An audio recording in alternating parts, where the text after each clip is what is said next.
एक छानसं गाणं आहे. कांदा मुळा भाजी अवघी विठाई माझी, याच मुळ्याची भाजी छानशी आपण आज करतो. ही भाजी तुम्ही ऑफिस डब्यासाठी देऊ शकता आणि इतकी टेस्टी होते की स्कूलची मुलं देखील स्कूलच्या टिफिनमध्ये आवडीने खातील. तर चला, इथे 2 मुळे मी आणले होते, त्याची पानं देखील घेऊन आलेली भाजीसाठी. आणि या पानांसोबत आपण याच्यातला अर्धा मुळा देखील घालणार आहोत. मुळा थोडासा जास्त दिवसाचा आहे. ऑब्व्हियसली त्याची जी पानं आहेत ते देखील काही पिवळी पडलेली आहेत, तर ती मी काढून घेते. आणि जी काही कडक पानं आहेत ती आपण कापून घेऊयात. पहिल्यांदा सगळी पानं छानशी याची जुळवून घेते. जे काही एखादं पिवळं पान आहे ते आपण काढून बाजूला घेऊयात. सगळ्या प्रकारच्या पालेभाज्या खाल्ल्या तर आपल्या तब्येतीसाठी अतिशय गुणकारीच ठरतं. आणि मुळा हा कुठल्याही पालेभाजीबरोबर कच्चा खायला जेवणाबरोबर खूप छान लागतो देखील. थोडासा तिखट लागतो पण हेल्दी आहे. दुपारच्या जेवणामध्ये नक्कीच खाल्ला तर आरोग्यास गुणकारी आहे. तर आता आपण इथे एक पान पिवळं होतं ते काढून घेतलं आहे. आणि पानं जे आहे, मुळा जास्त दिवसाचं असल्यामुळे थोडीशी देठाच्या बाजूला कडक पानं झालेली आहेत. तो भाग मी काढून बाजूला घेतला, तो आपण भाजीमध्ये घालणार नाही.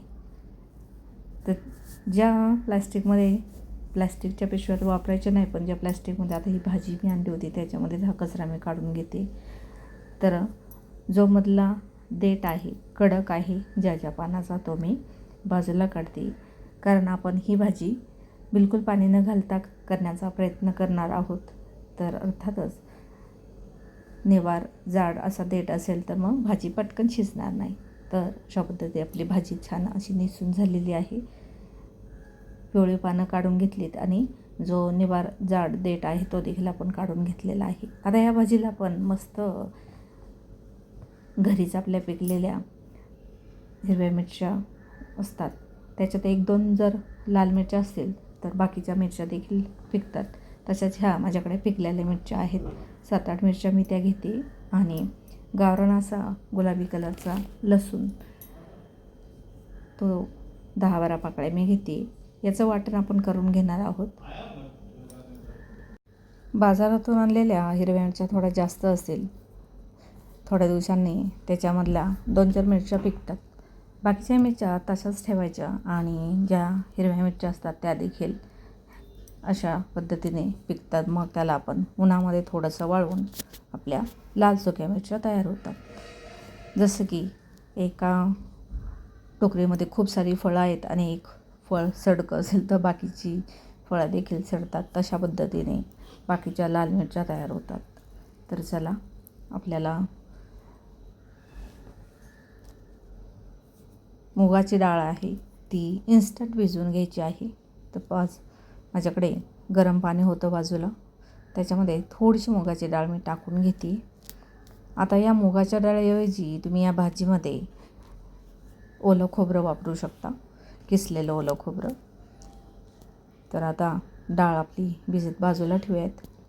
ती एवढी भाजी आपण कापून घेईपर्यंत, फोडणीला घालेपर्यंत इन्स्टंट अशी भिजली जाईल.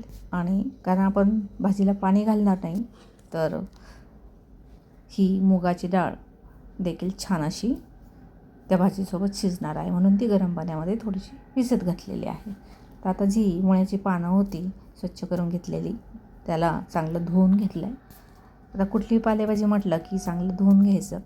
भरपूर जास्त मोठ्या भांड्यामध्ये पाणी घेतलं, जेणेकरून काय माती असेल ती अलगद खाली बसते. तर आता भाजी आहे आपल्याकडे थोडीच, तर ती आपल्याला बारीक कापून घ्यायची आहे. मग पूर्ण सगळी भाजी पकडून अशी मधोमध कापून घेतली. आणि आता जेवढी बारीक आपल्याला ती कापून घ्यायची आहे तेवढी बारीक आता आपण ती कापून घेऊ शकतो. छान अशी बारीक कापून घ्यायची. आणि ही बारीक कापून घेतलेली देखील लांबट अशी होते, म्हणून पुन्हा एकदा त्याला कापून घ्यायची. अशी छान अशी बारीक भाजी कापली जाते. या भाजीच्या ऐवजी जेव्हा तुम्ही शेपूची भाजी देखील तुम्हाला कापून घ्यायची असेल ती देखील अशाच पद्धतीने एक जोडी आहे साफ करून घेतली, तिला मधोमध कापून घ्यायची, जोडून घ्यायची आणि अशा पद्धतीने बारीक कापून घेऊ शकता. अशी छान अशी भाजी बारीक कापली जाते. हे पहा, एकदा कापून झाल्यानंतर पुन्हा सगळी भाजी पकडून तिला अशा पद्धतीने मी कापून घेतलं. पहिल्यांदा जी तुम्हाला बारीक कापलेली दिसत असेल ती बारीक पण अशी लांबट अशी कापली होती, जसं की कोबी असतो ना लांबसर असा पातळ कापलेला तसा. तिला पुन्हा सगळी भाजी पकडून अशा पद्धतीने कापून घेतली की ती अशी एकदम स्क्वेअरमध्ये बारीक बारीक कापली जाते. मस्त अशी भाजी आपली बारीक कापली गेलेली आहे. अशा पद्धतीने तुम्ही भाजी कुठलीही बारीक कापून घेऊ शकता. बरोबर सगळी पकडायची, मधोमध कापायची आणि मग आपल्याला छान अशी बारीक कापून घेता येते. आता या भाजीला मी एका ताटामध्ये काढून घेते, कारण आपल्याला या भाजीसाठी थोडासा कांदा कापून घ्यायचा आहे. तर इथे तुम्ही पातीचा कांदा वापरू शकता, कारण अजूनही उन्हाळा चालू झालेला नाही, पण हिवाळा संपत आलेला आहे. तर आता माझ्याकडे पातीचा कांदा नाही आहे, तर मी आपला साधाच कांदा कापून घेणार आहे. तर आता इथे मी मुळा जो तुम्हाला दाखवला होता त्याच्यातला अर्धा मुळा किसून घेतला आणि तेव्हा कॅमेरा ऑन नव्हता. तर चला, मुळा किसून झाला आहे, भाजी छान अशी कापून झालेली आहे. बारकी किसणी असते ना, तिने मी तो किसून घेतला. तुम्हाला हवा तसा बारीक मोठा तुम्ही किसून घेऊ शकता. आता एक मध्यम आकाराचा कांदा घेतलेला आहे. आता या कांद्याला देखील आपल्याला बारीक कापून घ्यायचं आहे. आजकाल हे कांदे अशा पद्धतीने पातळ साल असते आणि आतमध्ये भरपूर असा काळा पडलेला असतो. तर एक तर तुम्ही कपड्याने पुसून घेऊ शकता. जेव्हा तेलामध्ये आपल्याला फोडणीला कांदा घालायचा ना, तर तो धुवून घेतला तरी पण त्याला कपड्याने पुसून घ्यायचं, म्हणजे जो काही पाण्याचा अंश आहे तो त्याच्यामध्ये जात नाही आणि तेल पूर्ण किचनवर पसरत नाही.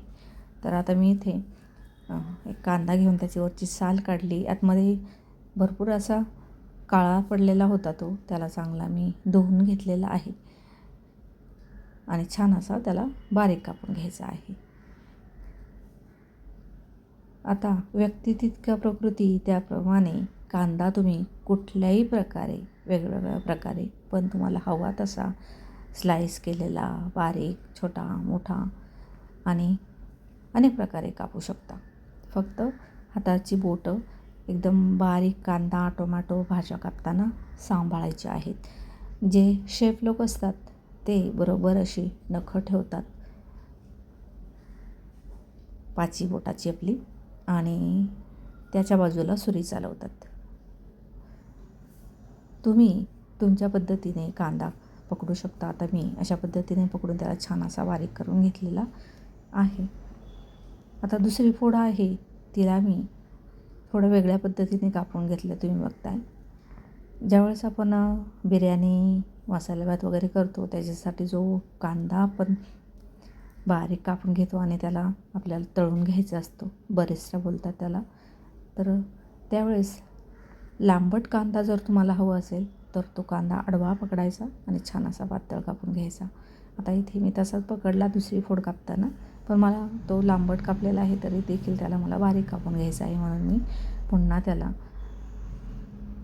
आडवा करून असा बारीक कापून घेतलेला आहे. तर चला, कांद्याचं पुराण खूप झालं, कांदा आपला बारीक कापून झालेला आहे आता आणि वाटणही आपलं झालेलं आहे.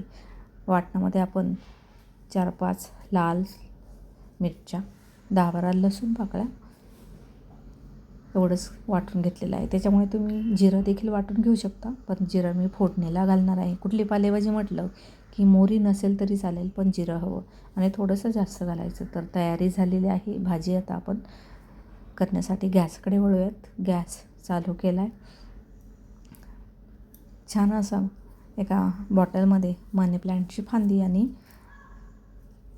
बोगनविला पिंक कलरचे कागदी फुलं मराठीमध्ये बोलले जातात, ती मस्त किचनवर छान शोभून दिसतात. तर चला, भाजीसाठी एक पळी तेल घातलेलं आहे. तेल तापलं, जिरं घातलं आहे. जिरं थोडंसं जास्त घातलं आहे कारण मोहरी घालत नाही आणि जिरं चांगलं फुललं आहे. तेल तापलं की जिरं लगेच फुलतं, म्हणून आता इथे पटकन मी कांदा घालून घेतला आहे. कांदा आपण मध्यम आकाराचा घेतला आहे, बारीक कापून घेतला आहे. गॅस आपला मध्यमच आहे, बारीक गॅसवरच आपल्याला ही भाजी शिजवून घ्यायची आहे, कारण पाणी न घालता आपल्याला ती शिजवून घ्यायची आहे वाफेवरच. तर कांद्याला आपल्याला लाल गुलाबी करायची गरज नाही, फक्त त्याला तेलामध्ये थोडासा कच्चेपणा जाईल एवढा आपल्याला करायचा आहे, कारण त्याची टेस्ट आपल्याला भाजीसोबत हवी आणि त्याच कांद्याच्या पाण्यासोबत आपल्याला भाजी शिजवून घ्यायची आहे. कांदा तेलात चांगला मिक्स झाला. आता हे जे वाटण आहे, लाल मिरच्या आणि लसूण ते घालून घेतलं. ते देखील आपण बिना पाण्याचंच वाटून घेतलं होतं आणि आता याला चांगलं मिक्स करून घ्यायचं आहे. पण ज्या मिक्सरच्या भांड्यामध्ये आपण वाटण वाटून घेतलं ना, त्याच्यामध्ये पोहे खाण्याचे 2 चमचे मी पाणी घालून ठेवलं आहे, जेणेकरून जे काही वाटण आहे, लसूण आणि मिरचीचा जो काही उरलेला त्याच्यामध्ये जे वाटण आहे ते व्हायला जाऊ नये. आणि गरज पडलीच तर म्हणजे खूपच कोरडी वाटली भाजी तर आपण थोडंसं भाजीवरती स्प्रिंकल करूयात. तर आता इथे कांदा आणि जे वाटण आहे परतलं गेलं चांगलं. आता आपण जी मुळ्याची पानं बारीक कापून घेतली आहेत भाजी आणि सोबतच मुळा किसून घेतला आहे, तो या कांद्यावरती घालून घेऊयात वाटणावरती. गॅस आपला बारीकच आहे, बारीक गॅसवरच आपण ही भाजी शिजवून घेणार आहोत. आता कांदा आपल्याला जास्त परतून घ्यायचा नाही, गुलाबी वगैरे जाळायचं नाही, कारण त्याचं काही वाटण आपल्याला करायचं असेल तर त्याच वेळेस आपण तो चांगला परतून घेतो. तर या अर्धवट कच्चं असलेल्या कांद्यासोबतच आपल्याला ही भाजी शिजवून घ्यायची आहे, म्हणून लगेचच भाजी छान अशी मिक्स करून घेतली आणि या भाजीला लगेचच पाणी सुटायला सुरुवात होईल कांद्यासोबतच. आता पाणी अजून सुटण्यासाठी आपल्याला घालायचं आहे मीठ. हे चांगलं मिक्स केलं की आपण मीठ चवीनुसार घालायचं आहे. कधी पालेभाजी असेल तर थोडीशी वाट पाहायची, 1-2 वाफ आली की मग मीठ घालायचं. मग एक अंदाज येतो की भाजी किती खाली जाणार आहे.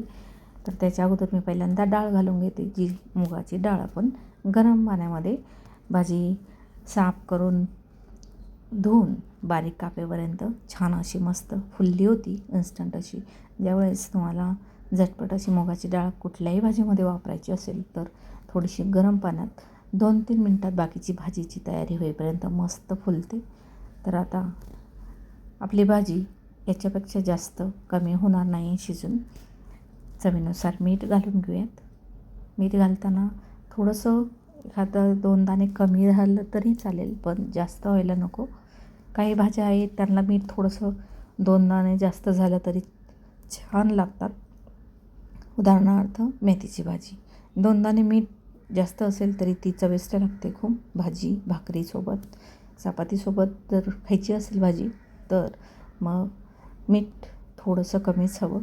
तर आता या भाजीला मीठ आपण चवीनुसार घातलेलं आहे. मिक्स केली भाजी चांगली आणि आता ऑब्व्हियसली वाफेवरती शिजून घ्यायची, म्हणून अर्धा मिनिटभर ही भाजी कढई आपली किती जाड बुडाची आहे, कमी बुडाची आहे त्याच्यानुसार आपल्याला आता ही भाजी मिक्स करून घ्यायला हवी. झाकण खोलून ती हलवून घ्यायची, तळापासून छान अशी हलवून घ्यायची, कडेने देखील काढून घ्यायची. आता भाजी मला इथे एक वाफ दिल्यानंतरच कोरडी वाटते, कारण मुळ्याची भाजी कोवळी नाही आहे, मध्यम आहे, खूप निबार देखील नाही पण मध्यम आहे. आता शेतातून आणलेली भाजी मस्त ताजी असते, पण आता मार्केटमधून जर शहरात राहत असू तर भाज्या तशाही मार्केटमध्ये 2 दिवस आलेल्या असतात आणि थोडीशी निबार झाल्यासारखी आहे, त्याच्यामुळे तिला त्या 2 चमचे पाण्याची गरज पडली. पुन्हा चांगले मिक्स करून झाकण ठेवलं. अशी 4-5 मिनिट वाफ देऊन घेतली आणि मस्त अशी आपली भाजी तयार होते. आता इथे जी मूग डाळ घातली त्याच्याऐवजी तुम्ही चण्याची डाळ घालू शकता. चण्याची डाळ घालायची असेल तर ती तुम्हाला रात्रभर भिजत घालावी लागेल. मूग डाळ कशी इन्स्टंट पटकन भिजते. छान अशी मस्त आपली भाजी तयार झाली. गॅस बंद केला आणि मस्त भाजी आपण प्लेटमध्ये वाढून घेऊयात. छान अशी दिसायलाही मस्त भाजीचा लूक दिसतोय. मस्त आपल्या फ्लॅगचे झेंड्याचे कलर आहेत तसे कलर या भाजीमध्ये दिसत आहेत. Colourful orange colour, green, white, मुळ्याचा कलर, कांद्याचा कलर. मस्त अशी चमचमीत भाजी तयार झालेली आहे. थँक्यू.